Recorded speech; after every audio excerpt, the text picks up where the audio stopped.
Perkenalkan, nama saya Tirsa Rente. Di sini saya akan mempresentasikan artikel yang berjudul Artificial Intelligence Activities and Ethical Approach in Leading Listed Company in European Union. Artikel ini terbit di International Journal of Accounting Information System pada tahun 2021.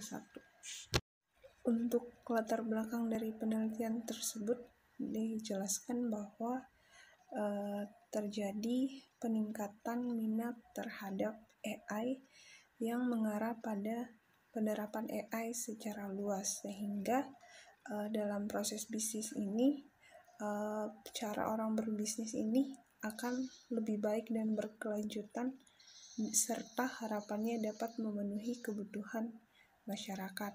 Namun muncul pertanyaan mengenai sejauh mana sih AI ini mempengaruhi bisnis, konsumen, dan perekonomian secara keseluruhan. Jika kita melihat dari sudut pandang perusahaan, dijelaskan bahwa AI ini mempunyai manfaat untuk meningkatkan produktivitas kinerja, efisiensi, dan memunculkan aliran pendapatan baru. Tetapi muncul tantangan terkait etika dan dampak dari penggunaan AI ini terhadap privasi dan masalah sosial. Di Eropa ini, pengungkapan AI ini masih bersifat sukarela.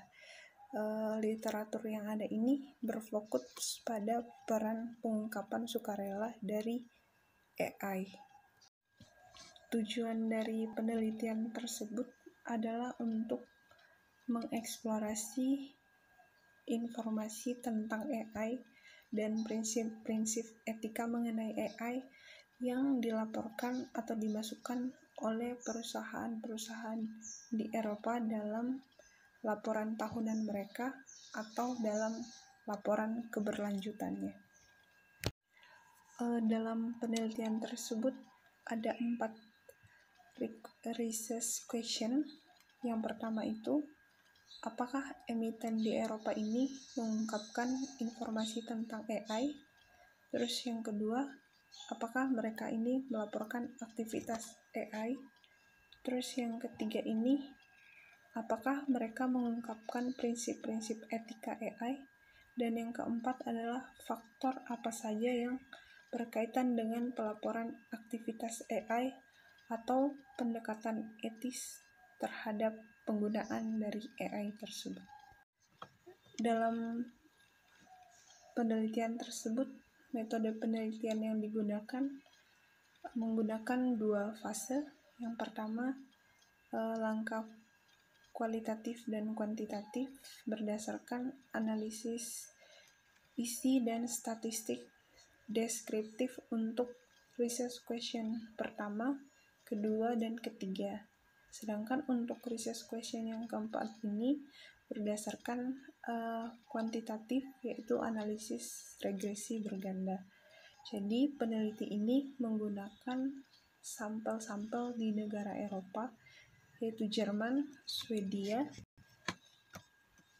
Finlandia, Perancis, Spanyol, dan Italia. Nah, untuk menguji pengungkapan AI ini, perusahaan ini menggunakan pendekatan analisis konten dan menganalisis data menggunakan statistik deskriptif. Nah, untuk analisis tersebut dilakukan dari tahun 2019 sampai selama 2019 pada bulan September hingga Desember 2019 dengan menggunakan sampel 200 perusahaan di Eropa. Untuk hasilnya sendiri ini, untuk pengungkapan AI pada research question yang pertama itu, persentase tertinggi perusahaan yang tidak melaporkan AI ini terdapat di Swedia, diikuti oleh Finlandia, Italia, Spanyol, Jerman, dan Prancis. Itu bisa dilihat di tabel 4. Nah, di situ dijelaskan bahwa AI disclosure ini di listed company di Eropa ini, non-disclosure ini yang pertama itu Jerman sebesar 20%, untuk AI disclosure-nya itu sebesar 60%. Sedangkan untuk Finlandia ini, untuk no disclosure-nya ini sebesar 32%, dan 44% ini mereka mengungkapkan. Sedangkan di Swedia ini 33,4% mereka tidak mengungkapkan, dan 53,3% ini mereka mengungkapkan. Untuk lebih jelasnya itu di tabel 4. Sedangkan untuk research question kedua dan keempat ini terkait pengungkapan aktivitas AI itu bisa dilihat di tabel 5. Di tabel 5 ini diungkapkan bahwa 34,34 perusahaan ini melaporkan proyek terkait AI, 43% ini mengungkapkan informasi tentang produk AI, dan hanya 17,5 perusahaan yang melaporkan terkait unit AI tertentu.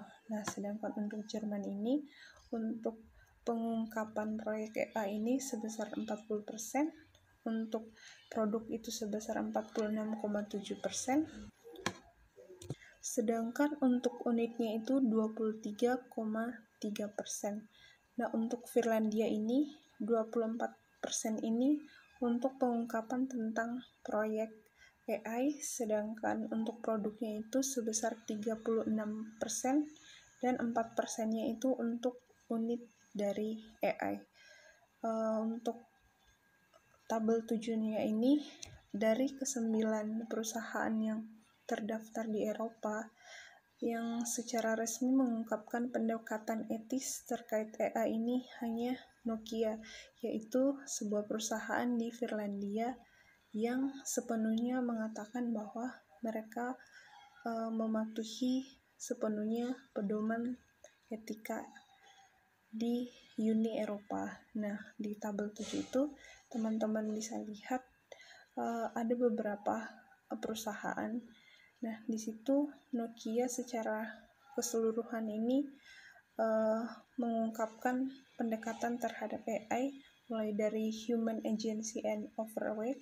Terus yang kedua ada technical robustness and safety-nya, ada transparansi dan accountability, ada continuous reviewing and dialogue. Sedangkan untuk beberapa perusahaan lainnya ini masih beberapa hal yang tidak diungkapkan. Untuk lebih jelasnya bisa dilihat di tabel 7. Untuk temuannya ini mengungkapkan bahwa sebagian besar perusahaan di Eropa ini mengungkapkan informasi terkait AI ini pada batasan waktu tertentu. Hal ini menunjukkan bahwa mereka itu tertarik untuk menggunakan teknologi baru ini, dan hal ini bertujuan untuk mendapatkan pengakuan nilai dan legitimasi dari organisasi tersebut. Selain itu, informasi atau peraturan terkait pelaporan AI ini yang wajib ini membuat perusahaan ini memutuskan apakah mereka akan mengungkapkan jenis informasi yang akan mereka sampaikan, dan tergantung dari kepentingan dan persepsi mereka tentang AI ini, karena aturan wajib terkait AI ini masih kurang. Selain itu, di dalam penelitian tersebut, semua variabel independen ini signifikan terhadap pengungkapan dari AI. Selain itu, terdapat hubungan antara wilayah dan industri yang berkaitan dengan pengungkapan dan etika yang bisa dilihat di tabel 6 dan tabel 8. beberapa kontribusi dari penelitian tersebut. Yang pertama, peneliti menjelaskan bahwa penelitian tersebut merupakan penelitian pertama yang mengeksplorasi praktik pengungkapan AI oleh perusahaan-perusahaan terkemuka di Eropa, karena penelitian yang menyelidiki hal tersebut itu masih sedikit dan masih bersifat pengungkapan non-finansial yang belum dieksplorasi lebih dalam. Penelitian tersebut juga mengeksplorasi prinsip-prinsip etika AI yang diadopsi oleh perusahaan-perusahaan di Eropa. Nah, penelitian tersebut juga memberikan kerangka teoritis dengan mengintegrasikan beberapa teori. Penelitian tersebut juga memiliki keterbatasan. Yang pertama, peneliti hanya mempertimbangkan pengungkapan laporan tahunan dan keberlanjutan. Sedangkan yang kedua, analisis tersebut perlu diperluas ke periode yang lebih panjang untuk menilai dampak dari etika. Nah, penelitian tersebut juga terbatas pada perusahaan-perusahaan di Eropa. Sekian presentasi dari saya, kurang lebihnya mohon maaf. Terima kasih.